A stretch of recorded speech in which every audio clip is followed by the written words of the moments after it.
시간이 흘러 1914년 제1차 세계대전이 터집니다.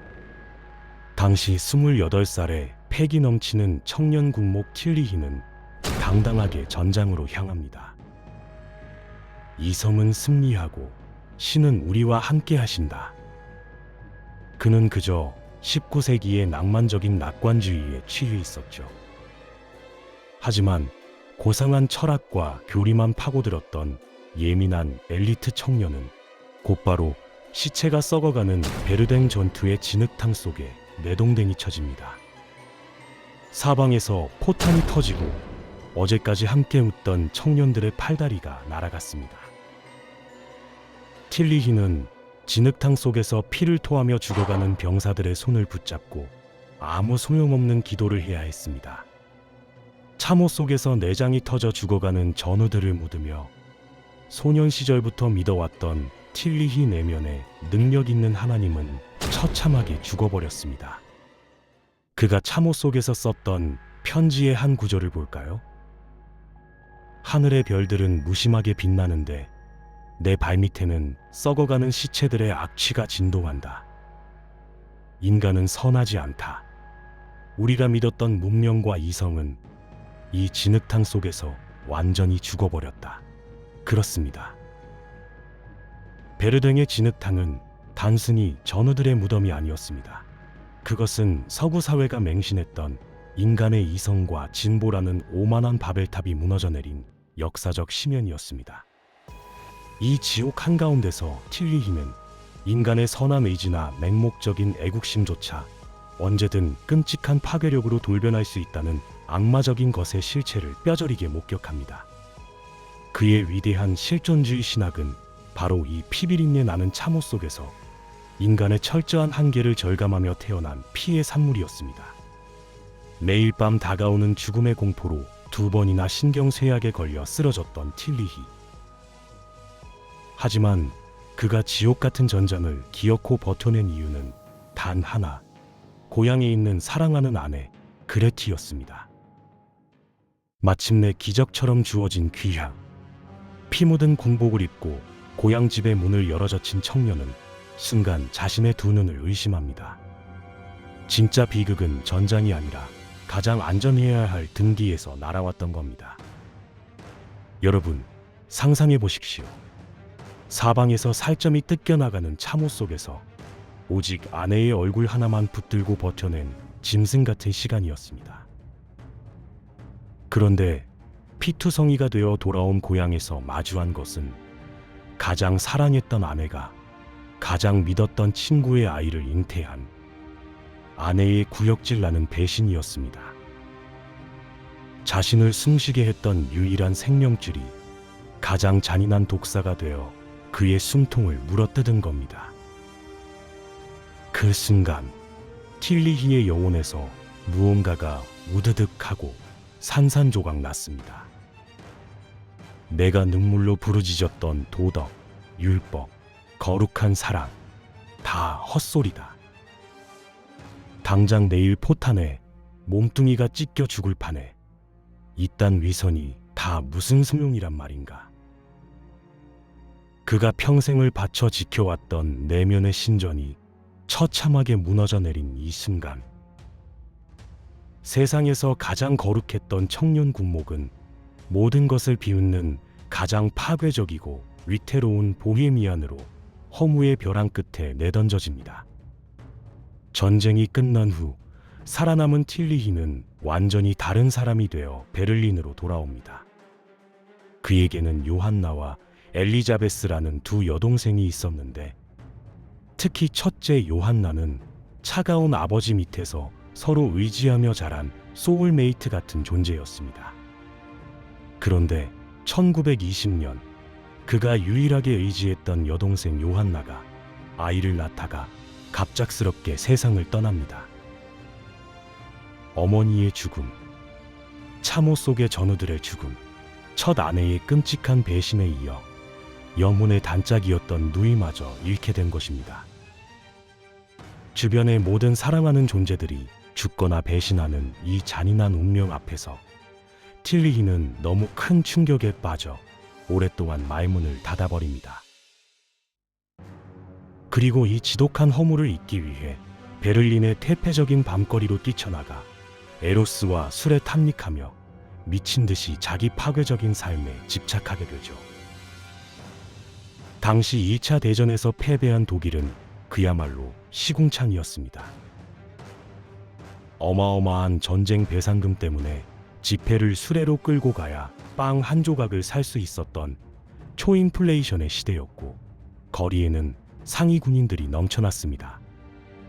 정치적으로는 공산주의자들과 훗날 히틀러가 되는 극우 파시스트들이 매일 길거리에서 피 터지게 싸우던 대혼돈의 시기였죠. 언제 나라가 폭발할지 모르는 화산 그 자체였죠. 그런데 참 아이러니하게도 당장 내일 굶어 죽거나 총에 맞아 죽을지도 모른다는 그 극단적인 불안감이 사람들을 오늘만 사는 미친 쾌락으로 몰아넣었습니다. 베를린의 밤은 카바레, 재즈, 아방가르드 예술, 동성애, 마약, 그리고 끝없는 성적 해방으로 불타올랐습니다. 내일 화산이 터져 죽을지언정 오늘 밤은 화려하게 춤을 추겠다 라는 지독한 허무주의적 쾌락주의, 이른바 화산 위에서의 춤이 시작된 것입니다. 참호 속에서 전우들의 찢어진 시체를 묻고 첫 아내에게 끔찍하게 배신당해 내면이 너덜너덜해진 틸리히에게 이 미친 밤거리는 완벽한 도피처였습니다. 그는 고상한 철학자가 아니라 상처 입은 야수였습니다. 그 역시 발밑이 언제 꺼질지 모르는 극심한 존재의 불안에 떨고 있었기에 기꺼이 그 분화구 위로 올라가 수많은 지식인, 예술가들과 어울려 폐폐적인 화산 위에서의 춤에 기꺼이 동참한 것입니다. 그러던 중 가장 뜨겁게 끓어오르던 베를린의 가면 무도회에서 운명의 여인 마르가레테 베버, 즉 훗날의 한나를 만납니다. 한나는 그저 남성에게 신조하는 전통적인 여성이 아니었습니다. 그녀는 예술과 자유를 갈망하며 시대의 관습에 얽매이지 않으려 했던 열정적이고 주체적인 지식인이었죠. 위태로운 절망의 끝자락에서 서로의 찢겨진 영혼을 알아본 두 사람은 서로를 부여잡고 왈츠를 추기 시작합니다. 그런데 이 만남, 상식적으로는 도저히 이해가 안 됩니다. 한나 역시 다른 남자와 결혼한 상태였고, 심지어 그 남자의 아이를 임신한 채로 틸리히와 사랑에 빠집니다. 첫 아내가 배신자 친구의 아이를 임신해서 도망갔는데 두 번째 여자는 남의 아이를 임신한 채로 오다니요? 이것은 산산조각난 틸리히의 무의식적인 복수극이자 전통적 도덕에 대한 지독한 조롱이었을지 모릅니다. 상처를 보듬어주며 부부가 된 두 사람. 그러나 이들은 서로의 외도를 묵인하는 기괴한 개방 결혼을 선택합니다. 틸리히는 끊임없이 다른 여성들을 통해 자신의 존재를 확인하려 했고, 한나는 그를 지켜보며 깊은 증오와 사랑 사이에서 위태로운 줄타기를 해야만 했죠. 전통적 도덕의 잣대로는 기괴해 보일지 모릅니다. 하지만 이들의 개방 결혼은 사실 전쟁과 상실로 인해 철저히 소외되어 버린 현대인의 비극을 온몸으로 견뎌내려 했던 두 지식인의 위험한 실험이었습니다. 그들은 위선적인 도덕으로 서로를 올가매는 대신 밑바닥까지 부서진 서로의 민낯을 있는 그대로 직시하기로 한 것입니다. 그것은 상처투성이인 서로를 끝내 포기하지 않으려는 그들만의 처절하고도 슬픈 존재의 용기였을지도 모릅니다. 1924년 결혼식 첫날 밤, 첫 결혼의 배신이 남긴 끔찍한 트라우마 때문이었을까요? 틸리히는 신부인 한나를 홀로 내버려 두고 친구들과 술을 마시러 도망치는 연약함을 보입니다. 하지만 한나는 무너지지 않았습니다. 그녀는 틸리히의 그 위태로운 방황을 고통 속에서도 직시하며 자신만의 독립적인 사유와 예술을 개척해 나가는 강인한 아내이자 동반자였습니다. 시간이 흘러 1933년 광기에 휩싸인 히틀러가 정권을 잡습니다. 동일의 모든 대학이 나치 찬양 일색으로 변했지만 틸리히는 용감하게도 나치를 비판하는 책을 냅니다. 결과는 참혹했습니다. 그는 독일 비유대인 교수 중 최초로 교수직에서 해임당하는 위기를 맞습니다. 그런데 이 위대한 학자는 정작 자기 목숨이 날아갈 판인데 현실 파악을 전혀 못하고 있었습니다. 설마 나같이 유명한 학자를 죽이기야 하겠어? 곧 조용해지겠지라며 서재에 앉아 고상하게 철학책이나 읽고 있었죠. 이 학자적인 순진한 남편의 목숨을 살린 건 다름 아닌 세상을 꿰뚫어보는 한나의 서늘한 통찰력이었습니다. 그녀는 끔찍한 나치의 광기가 단순한 협박이 아니라 끔찍한 학살로 이어질 거라는 걸 야생의 직감으로 알아챈 것이죠. 마침 미국의 신학자 라인홀드 니부어 교수가 틸리히에게 탈출을 제안했을 때 틸리히가 우물쭈물하는 사이 한나가 소리칩니다. 지금 당장 짐을 싸요. 여기서 개죽음 당할 작정이에요. 한나는 주저하는 남편을 이끌고 결연히 대서양을 건너는 배에 올라탑니다. 한나의 이 용감한 결단력 덕분에 이 상처 입은 거인은 기적적으로 생존하게 된 것입니다. 망명의 바다. 그 거친 대서양을 건너며 틸리히는 깊은 깨달음을 얻습니다. 동시대의 거장 칼 바르트가 신의 계시가 위에서 아래로 일방적으로 꽂히는 신학을 외쳤다면 틸리히는 달랐습니다. 인간이 고통의 심연 속에서 처절하게 질문할 때 비로소 하나님은 저 깊은 존재의 바다에서 응답해 주신다. 훗날 미국 지성계를 뒤흔들게 돼 그 위대한 상관의 방법. 철학과 신학, 인간의 실존적 질문과 신의 대답을 연결하는 이 거대한 사상이 바로 이 험난한 망명의 바다 위에서 잉태하고 있었던 것입니다.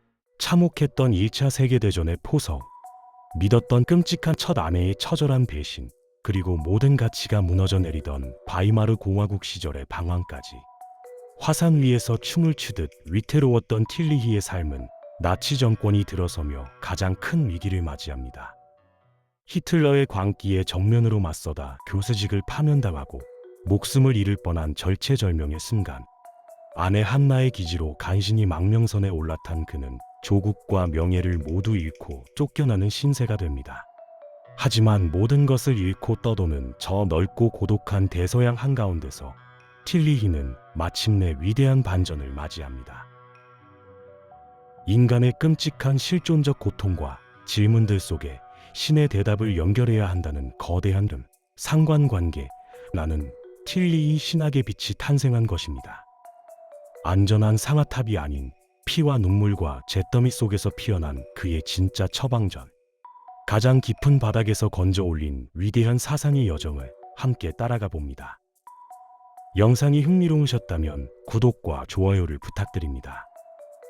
여러분의 삶에서 겪었던 가장 큰 위기가 오히려 새로운 깨달음이 되었던 적이 있으신가요?